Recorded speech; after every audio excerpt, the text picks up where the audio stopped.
called Jason Vidmar, just a local Rochester dad here. Decided to get myself into kind of a wacky outsized adventure down in Georgia.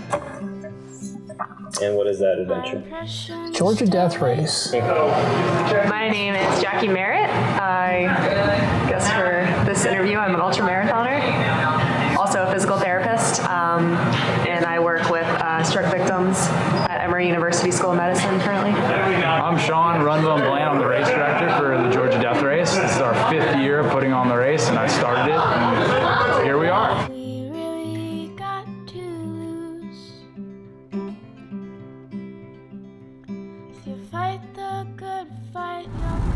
Staying alive is a good thing.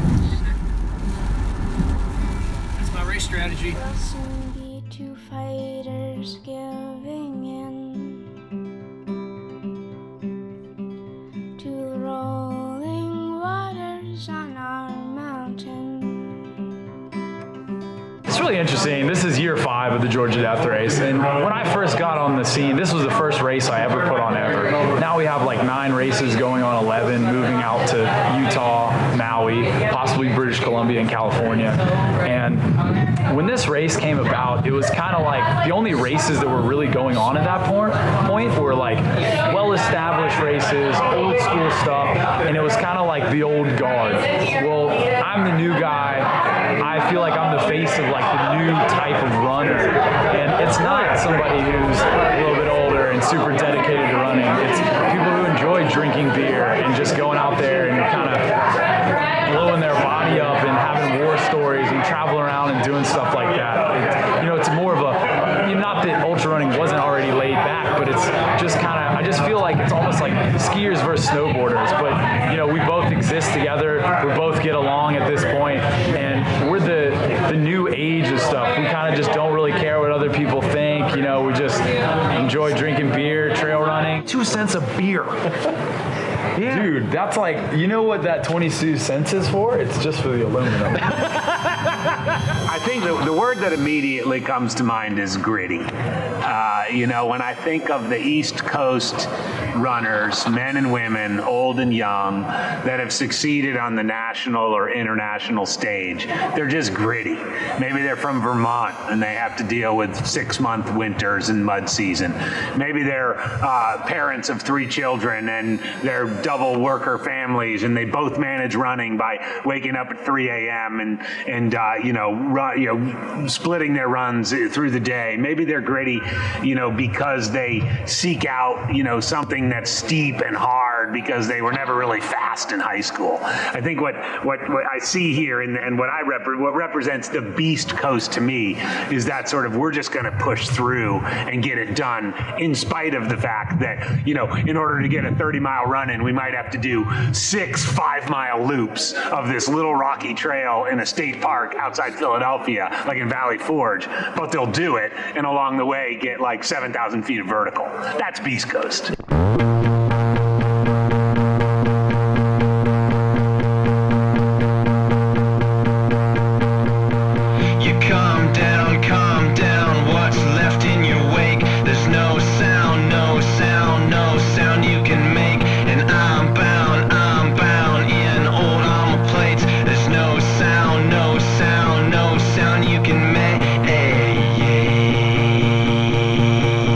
Hey.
climb tomorrow. You know, it was a full-blown 3,000 foot, just about 3,000 foot climb, and you know, a little under 4 miles. So that's a legitimate climb anywhere in the world.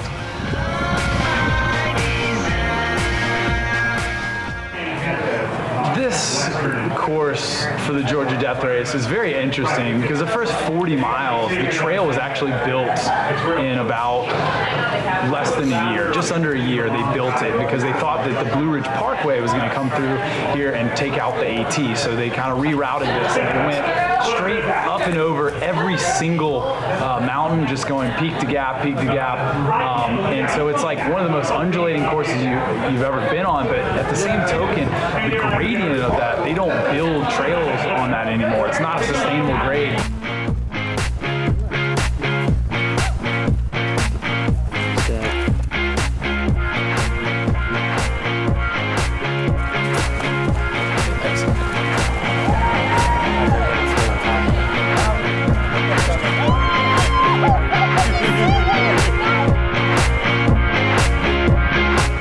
You know, it's got this reputation of being, you know, arguably the hardest race in the East. You know, the hardest race of anything east of the Rocky Mountains is kind of one of the monikers that gets used. So it's definitely, you know, probably the most notable aspect is that it has an insane amount of vert. It's, you know, depending on who you talk to, its build is 20,000 feet of climb. So that is, you know, that's substantial. You know, even based on some of the benchmark stuff that I've done, the Great Range Traverse in the Adirondacks, that's about 10, 11,000 feet of gain.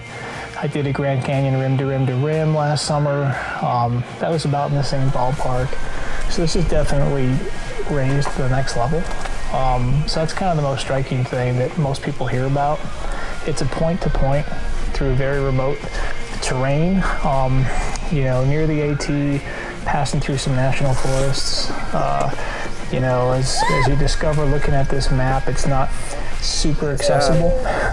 It's mostly U.S. Forest Service roads that are giving you access to the trails in there. So I think it's a remote, rugged, point-to-point ultra of sufficiently ambiguous distance. Supposedly, it's billed as a 68-mile race, but you know, every time you check the race website, it seems like the distance goes up.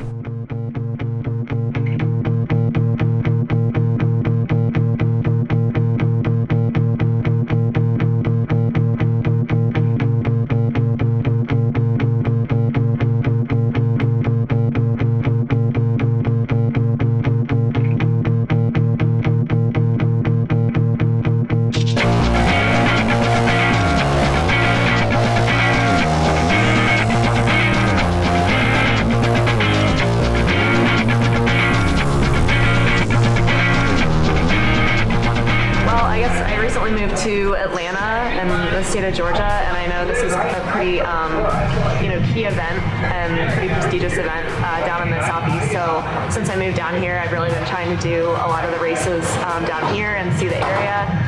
Of course, the Western States Golden Ticket race was also, you know, perked my interest. So I thought I would come out here and, you know, see what happened and see what happens after that.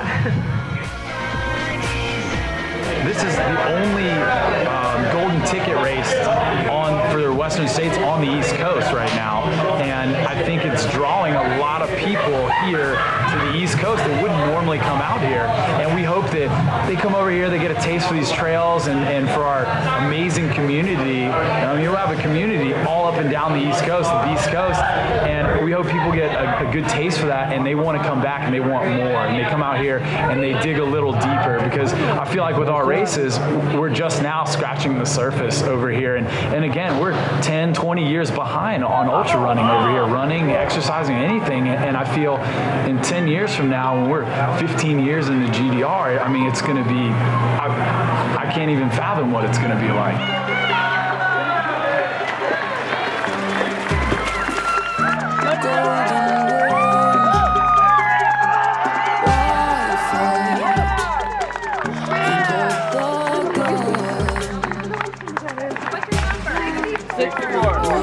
Hey, way to go, man.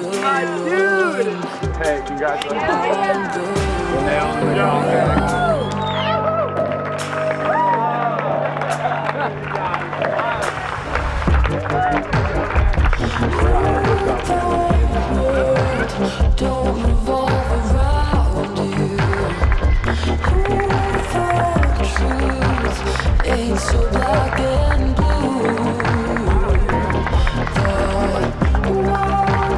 Whenever you're ready.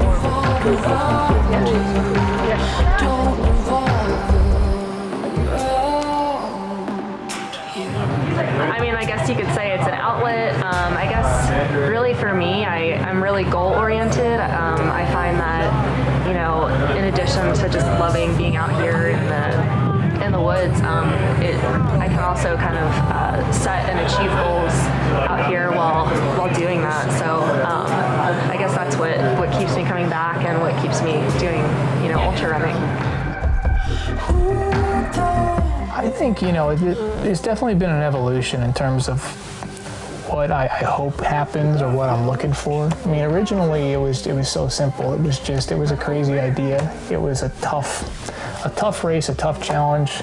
Go out and try it so you can experience it. It was just all about the experience. But, you know, I think the meaning's become a little deeper for me as I've actually trained, and you dig in, and all of a sudden, you know, there's just more commitment required than just the running miles or just the elevation you're climbing. Your family gets involved, your friends get involved, you get support from all these different facets, and I think for me it's just been, it's a journey. I'm looking forward to being a journey. There's a lot of self-discovery involved there. Cool, man. That was some sick stuff, man. Way to go, way to go.